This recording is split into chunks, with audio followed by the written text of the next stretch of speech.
Good morning everyone, Justin here, and today I've got another drawing that I did back in high school. This time of cars, my fascination with cars and Hot Rod magazine.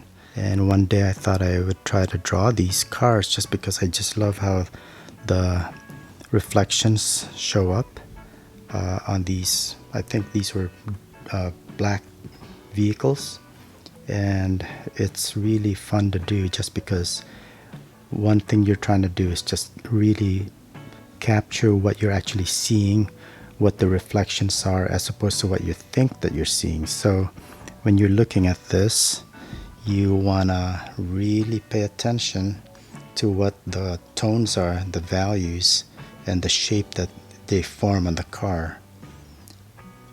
Right there, I used ebony pencils. Again, they were the Sanford brand at the time. Currently, they're made by Prismacolor. One pencil, all the lights, lighter tones, as well as the darks with just one pencil. One thing to keep in mind, this engine right here, looks complicated, but with just a few shadows. Let's take a closer look here. It's really not that detailed when you look at it up close, but from afar it looks like there's a lot of stuff going on.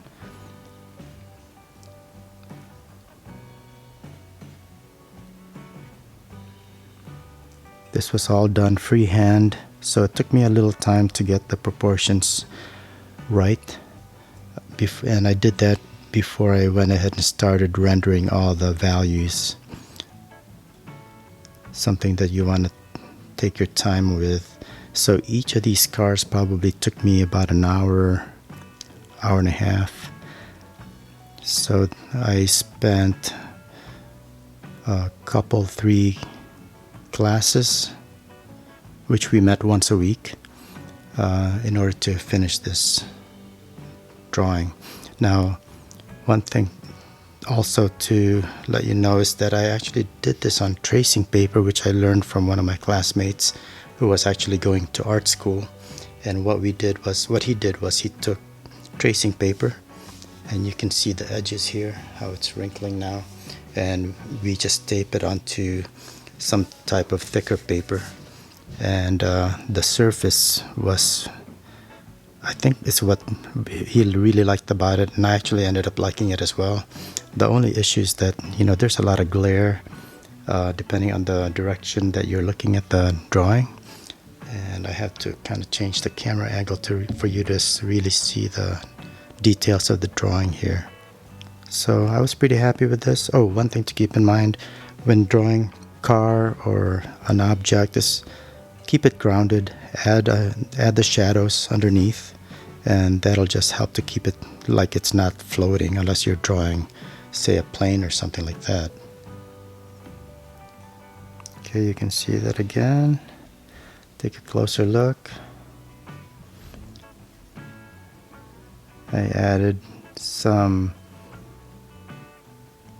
strategic marks here to show the tread of the tires. And notice that I don't put any marks like right here. I'm just suggesting right here the tread, and that's all you need to do. Little work on the chrome, a lot of chrome on the older vehicles, a lot on the cars. And let's look at the chrome here again on this other car. You can see that a lot of times there's like these really dark reflections of the surrounding areas. And right here on the side pipe, as long as you draw what you're actually seeing, you'll get the effect of chrome easily enough. So anyway, that's all I've got for you today. So thanks a lot for watching. I hope you enjoyed this video, and if so, please like, share, and subscribe. I'd really appreciate it, and have a great day. Thanks. Bye.